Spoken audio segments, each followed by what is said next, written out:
read a lot of books this summer. A lot. Think of how many books would be a lot, then add one more to that. That's how many books I read. I know, right? I'm really excited to share my top 10 of the summer with you right now. Hi, my name's Bea. Welcome to my channel, Mama Needs to Read Romance, because nobody in my top 10 books of summer is going to pull his swim trunks down in front of everybody at the pool because there's something in there. You better believe I double knotted those after that.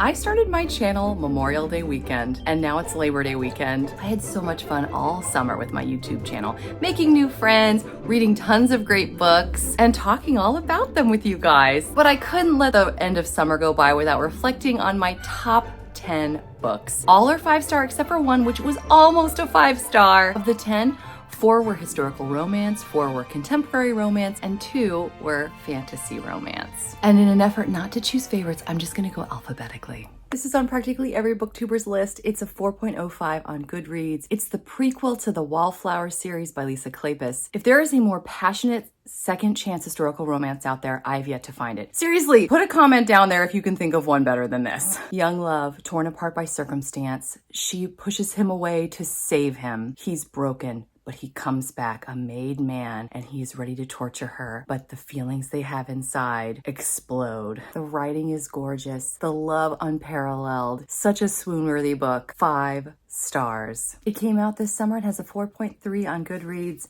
Book Lovers by Emily Henry. It was funny. It was steamy. It was a real page turner. I actually cried happy tears at the end. They try to hold the world together for everyone else and keep their walls up, but when they're together, they just come tumbling down. I thoroughly enjoyed this. The epic fantasy romance that has almost 800,000 people reviewing it on Goodreads as a 4.62. A Court of Mist and Fury, the second book in the A Court of Thorns and Roses series by Sarah J. Maas. This is a sweeping epic of enemies to lovers. If you enjoy a strong heroine who's really coming into her own and a man who loves her and wants to see her succeed, this is the book for you. It's one of the few books I've ever read that turns the first book in the series on its head in terms of what everything means. It's a set in another world where there are fairies and people, and the stakes couldn't be higher. This writing is gorgeous. I loved being in various places in this world, unless they were scary. But it was absolutely fabulous, and I highly recommend the graphic audio version on Audible because it's like a movie in your mind, sound effects, all kinds of narration. Lots of fun. I don't own this one. I wish I did. Devil in Winter, book 3 of the Wallflowers series. It has a 4.24 on Goodreads. This is many people's favorite Wallflowers book. A marriage of convenience that could not be hotter. Evie is the sweetest girl in the world, and Sebastian Lord St. Vincent is everybody's favorite reformed rake. The steaminess in this book is unparalleled. The writing is fantastic. Mary Jane Wells as the narrator, if you listen to the book, is just perfection. He loves her so much that he's able to totally become a different person thanks to her love and her strength. I just loved it. This one's an enemies to lovers. It spanned several books in the Hathaway series by Lisa Kleypas. This is book 4 of the series, Married by Morning. I got it as part of a set, so this is my copy. Leo, who was broken after the loss of his first love, was very much a mess for many books, but he rebuilt himself from the ground up. And Catherine, who has her own demons,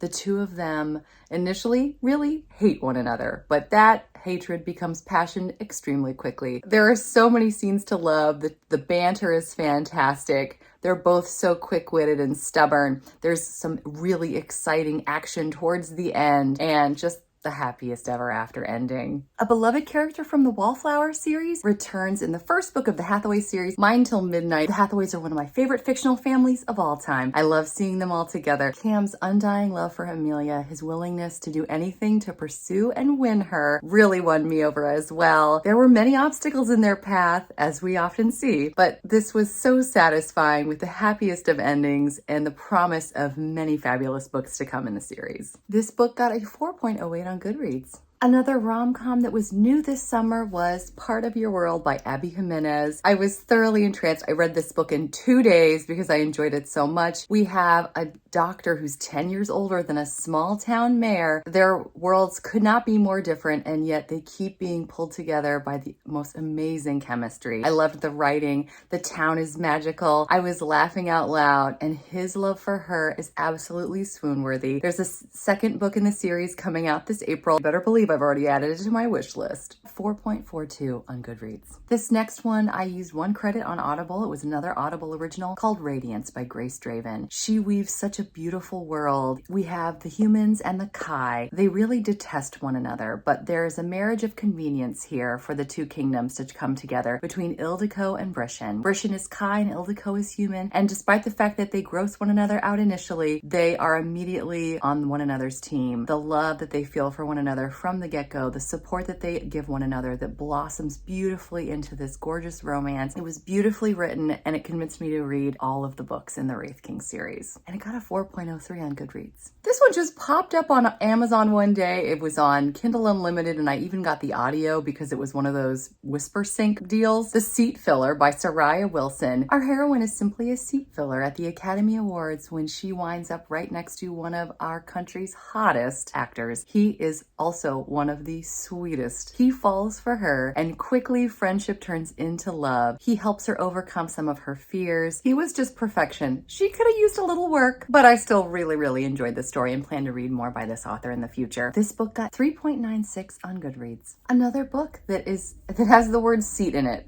Who would have thought out of 10 books to have the word seat in it? It's Seatmate by Cara Bastone. It's part of Audible Plus. It's an Audible original, 2 narrators on a bus. It's set in real time over like 5, almost 6 hours. Sam Champion is the name of the hero. He's gonna help our heroine get to her job interview come hell or high water. He moves heaven and earth for her, and they fall into love very rapidly, but it's absolutely believable. I enjoyed him especially immensely. I love a sweet guy. And this couldn't have been more fun. I was totally taken in from the first couple minutes, and I enjoyed virtually every minute of this book. It was the 3rd book in the Loveline series, all written for Audible Plus, Audible Originals, and they were all fun. So I recommend all of them, but this was my favorite. And it got a 4.05 on Goodreads. Well, that's my top 10. I'm already ready for fall. Who else? I've got so many good books coming. I'm just beside myself. This has been so much fun already, and I can't even imagine what the next 3 months will bring. As a booktuber, I'm just enjoying it so much. Let me know, what did you read this summer that you really enjoyed? Were there any of them the books that I mentioned? I'd love to hear what your thoughts are. Until next time, thank you so much. Take care, and bye.